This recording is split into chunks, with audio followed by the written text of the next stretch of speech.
Hi, hello and வணக்கம். Welcome to Sanskrit. வாங்க இன்னைக்கான வீடியோக்குள்ள போகலாம். First word proud. இது ஒரு வேர்ப். இதோட மீனிங் பார்த்தீங்கன்னா கள்ளத்தனமாய் இரை தேடி திரிதல். ஓகேங்களா?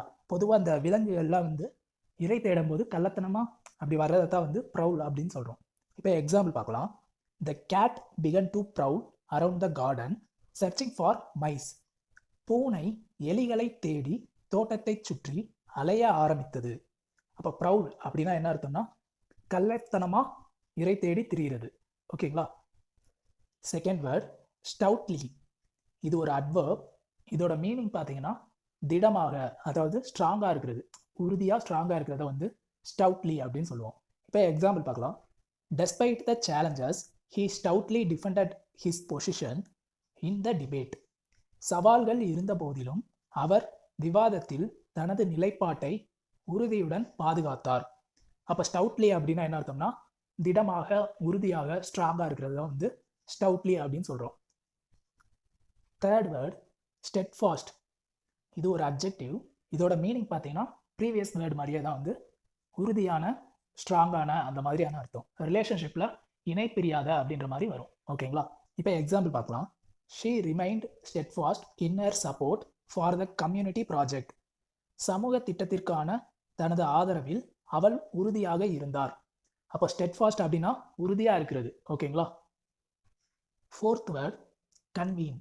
இது ஒரு வேர்ப். இதோட மீனிங் பார்த்தீங்கன்னா திரட்டு அல்லது சேர், அதாவது அசம்பிள் பண்ணுறது. ஓகேங்களா? இந்த கூட்டம் கூட்டு அப்படிலாம் சொல்லுவாங்கல்ல, அப்போ அந்த கூட்டுறதை தான் கன்வீன் அப்படின்னு சொல்கிறோம். இப்போ எக்ஸாம்பிள் பார்க்கலாம். The committee will convene next week to discuss the budget. இந்த குழு அடுத்த வாரம் கூடி வரவு செலவு திட்டம் குறித்து விவாதிக்கும். அப்போது கன்வீன்னா என்ன அர்த்தம்? திரட்டுறது, கூட்டம், அதாவது சேர்க்கிறது. ஓகேங்களா? Fifth word deceased. இது ஒரு அப்ஜெக்டிவ். இதோட மீனிங் பார்த்தீங்கன்னா இறந்து போன. எக்ஸாம்பிள் பார்க்கலாம். The family mourned the loss of their beloved deceased pet. தங்கள் அன்புக்குரிய செல்லப்பிராணியை இழந்த குடும்பத்தினர் சோகத்தில் ஆழ்ந்தனர். அப்போது டிசீஸ்டு அப்படின்னா என்ன அர்த்தம்? இறந்து போனான் அப்படின்ற மாதிரி அர்த்தம். Sixth word wreath. இது ஒரு நவுன். இதோட மீனிங் பார்த்தீங்கன்னா மாலை, அதாவது பூக்களால் கட்டுற அந்த மாலை இருக்குல்ல, அதுக்கு பேர் தான் ரீத். இப்போ எக்ஸாம்பிள் பார்க்கலாம். They placed a wreath of roses on the grave stone. கல்லறையில் ரோஜா மலர் மாலையை வைக்கிறார்கள். அப்போ ரீத்னா என்ன அர்த்தம்? மலர் மாலை, அதாவது அந்த மாலையை சொல்கிறது. ஓகேங்களா? Seventh word first. இந்த வேர்டு நவுனாகவும் ஆக்ட் பண்ணும், அதே நேரத்தில் வேர்பாகவும் ஆக்ட் பண்ணும். நவுனாக ஆக்ட் பண்ணும்போது அதோட அர்த்தம் எப்படி இருக்குன்னா இடுப்புக்கு மேலுள்ள பகுதி எல்லாத்தையும் பஸ்ட் அப்படின்னு தான் சொல்லுவோம். நம்மளோட ஷோல்டர், கை, கழுத்து எல்லாத்தையுமே பஸ்ட் அப்படின்னு சொல்லுவோம். ஓகேங்களா? இப்போ எக்ஸாம்பிள் பாருங்கள். The museum had a collection of busts of famous historical figures. அருங்காட்சியகத்தில் புகழ்பெற்ற வரலாற்று நபர்களின் மார்பளவு தொகுப்பு இருந்தது. அப்போ இந்த இடத்துல பஸ்ட்ன்றது இடுப்புக்கு மேலுள்ள பாவத்தை எல்லாத்தையுமே பஸ்ட் அப்படின்னு சொல்கிறோம். அதே பஸ்ட் வெர்பா வரும்போது எப்படி இருக்கும்னா to break R smash something, அதாவது உடைக்கிறது. ஓகேங்களா? இப்போ இதுக்கு எக்ஸாம்பிள் பாருங்கள். He accidentally first the waste while cleaning. சுத்தம் செய்யும் போது தவறுதலாக குவளை உடைந்தது. அப்போது பஸ்ட் நவுனாக இருக்கும்போது இடுப்புக்கு மேலுள்ள பகுதி, பஸ்ட் வெர்பா வரும்போது பிரேக் பண்ணுறது, அதாவது உடைக்கிறது. ஓகேங்களா? Eighth word buster. இது ஒரு நவுன். இதோட மீனிங் பார்த்தீங்கன்னா முழுமையாக அழிக்கும். இப்போ எக்ஸாம்பிள் பார்க்கலாம். He was a real buster when it came to solving difficult problems. கடினமான பிரச்சனையை தீர்க்கும் போது அவர் ஒரு உண்மையான தீர்ப்பாளர். அதாவது பஸ்டர் அப்படின்னா முழுமையாக அழிக்கிறது. இப்போ நம்ம ஸ்ட்ரெஸ் பஸ்டர் அப்படிலாம் சொல்லுவோம் இல்லையா? அப்போ ஸ்ட்ரெஸ்ஸை முழுமையாக அழிச்சிட்டு அந்த டைமில் வேற ஒரு ஃபீல்டில் இருப்போம். ஓகேங்களா? அப்போ பஸ்டர் அப்படின்னா முழுமையாக அழிக்கிறது தான் பஸ்டர் அப்படின்னு சொல்கிறோம். Ninth word rocket. இது ஒரு நவுன். இதோட மீனிங் பார்த்தீங்கன்னா ரெண்டு அர்த்தம் கொடுக்கும். ஒன்று மோசடி, இன்னொன்று பெரும் அமளி. அதாவது அந்த ஒரு சண்டை போடும்போதெல்லாம் ஒரு மாதிரி சவுண்டு வரும் இல்லைங்களா?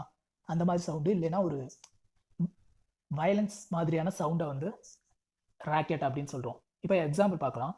The construction site made a rocket that could be heard through out the neighbourhood.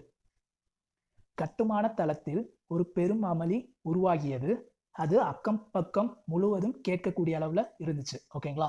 அப்போ இந்த இடத்துல ராக்கெட் அப்படின்றது வந்து அந்த பெரிய சவுண்டை வந்து சொல்லுது. ஓகேங்களா? பெரும் அமளி அப்படிங்கும்போது அந்த வர வயலண்டிக்கான சவுண்டை சொல்கிறது தான் வந்து ராக்கெட். ஓகே, ரெண்டாவது எக்ஸாம்பிள் பாருங்க.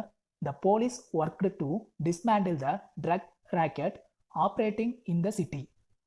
மாநகரில் இயங்கி வந்த போதைப்பொருள் கடத்தலை அகற்றும் பணியில் போலீசார் ஈடுபட்டுள்ளனர். இந்த இடத்துல போதைப் பொருள் கடத்தல் அப்படின்றது ஒரு இல்லீகல் ஆக்டிவிட்டியா, அப்போ அதை இந்த இடத்துல மோசடி அப்படின்ற மாதிரி அந்த அர்த்தத்தில் வருது. ஓகேங்களா? அப்போ ராக்கெட் அப்படின்றது ரெண்டு அர்த்தத்தில் வரும். ஒன்று பெரும் அமளி, அதாவது அந்த சவுண்டு, இன்னொன்று வந்து மோசடி. ஓகேங்களா? 10th word ப்ரீடெக்ஸ்ட். இது ஒரு நவுன்.